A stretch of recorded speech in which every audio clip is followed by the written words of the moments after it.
great hair cutter starts with the scissor stroke, and if you have a great scissor stroke, it's going to help you to become a great hair cutter. But the reality is there's not a lot of good scissor strokes out there these days, and it's not necessary to make good work by having a great scissor stroke. But I do want you to know that the better your scissor stroke, the better haircuts will come out for you. So the whole idea of a scissor stroke is there's two different techniques that we use and we teach you here at Capri. There's the underhand technique, and then there's the hand overhand or palm to palm. When you talk about, though, a scissor stroke, the whole concept is the way in which we want you to achieve with your scissor stroke is to make sure that one blade stays still at all times and the other blade goes and is able to open at 90 degrees and close without this blade moving. So when we talk about the scissor itself, we have what we call the stationary blade.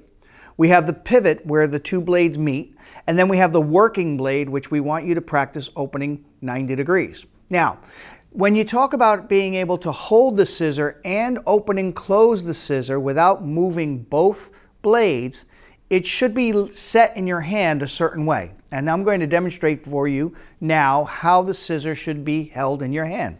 One, when you talk about setting up the home position, we want to make sure that the scissor is always angled into your hand like this, okay? The way we could do that is we could take our hand, our cutting hand. If you're a righty, it's the right hand. If it's a lefty, you're a left hand. What you're going to do is you're going to hold your hand up parallel with the top of the hand with the floor or the ceiling. You're going to then take the scissor, which has two rings on it, the ring hole scissor, circle, sorry, and the bottom one, which is the thumb circle. What we're going to do is we're going to hold our hand parallel to the floor, and we're going to take that ring and put it on our ring finger. And what we're going to then do is we're going to place it or position it between these two knuckles. And then at that point, we're going to let the scissor fall into our hands and hold it with our thumb like that. Can everyone see that? So this is the position we want you to be. It's called the home position, and that, if your scissors are in this position when you're cutting, it will give you the ability to be able to open that scissor 90 degrees and close that scissor, okay, without moving the bottom blade. Now, when we talk about doing that, there's another way we could hold or put our scissors into the home position, and that is by holding our scissors right against our body, Harry Carry style. And what we would then do is keep our elbow close to our body, taking our hand with our fingers straight out and not bending our wrist in any way, but just simply slide the ring finger through the ring hole and leave it like that in between those two knuckles. Again, you could see the same position as we did earlier, and either one of those techniques are totally acceptable to get your home position. Now, when we talk about the scissor being in our hand like this, we want to make sure that we are going to be able to hold the scissor without it moving around. And the way we do that is by bending these fingers slightly so that when I go and put my thumb into the thumb hole, it is going to not push the scissors out this way. So we're going to bend these two fingers slightly. We're now going to take our thumb without bending our thumb, and we're going to place it not through the ring, but right to the edge of the ring, and we're actually going to be applying pressure outward towards that ring, thumb ring. When I open my scissors, I'm going to use my thumb, opening the palm of my hand and closing the palm of my hand. Everybody see that? So we're going to open and close like this. And when we get that accomplished, we are going to be able to take our hand, roll it over, and now you could see that we have a scissor that can open 90 degrees and close without ever bending my thumb.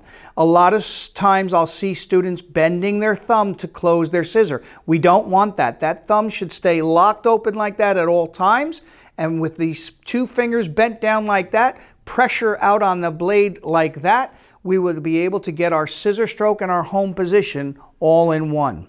Now, one last thing. If I'm going to stay flat-footed, meaning if I'm standing in front of my model and I'm going to try and cut like this, you could see what happens to my wrist. And that is very, very awkward and not beneficial. So whenever we use this scissor stroke, we're going to have you comb the hair, step to the side, and cut towards yourself. Do you see how the scissors are coming towards my body? This gives my eyes the ability to see a good straight scissor line when we're actually cutting a line into the haircut. So when you see me doing a haircut, you'll see me bring the hair down. We would position ourselves to cut the hair. You will see me step to the side. My elbow goes up, my scissors stay vertical, and I'm going to be able to cut on my middle finger. One last thing with the overhand technique I want to add to this, and that is when you're doing the scissor stroke, you want to make sure that as you close your scissor, you're slowly pulling away with the blade. And this is twofold. One, if you're closing your scissors as you're coming into your hand, the scissors, no matter how sharp they are going to push that hair, which is not going to give you as clean of a line. Second, when you're working on someone's neckline or on their skin, by making sure when you close your scissors, you pull away, you're not going to accidentally nip them because you've gotten into the habit of as you close your scissors, you're pulling away. So that is the overhand technique scissor stroke. We do spend a lot of time with you guys here on that overhand technique, or what we call palm to palm. And that is because that is majority of time you're going to be working with that type of scissor stroke. The other scissor stroke that we're going to be using for all our one-length haircuts here at Capri is the underhand technique. And that is done simply in the same manner, but instead of holding it like this, we're going to hold it like this. As you can see, I'm going to have the home position still. You're going to bring your elbow up so that this is parallel to the ground, and we're going to open our scissors 90 degrees and close like this. So when I'm combing the hair, I have no reason to step to the side in any way. I'm going to hold the hair down, bring the scissors underneath, and I'm going to cut like this. So this is the underhand technique.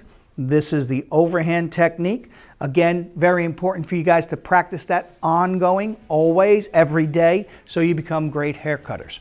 I wish you much luck in your hair cutting sessions, and I hope to see you again soon. Thank you.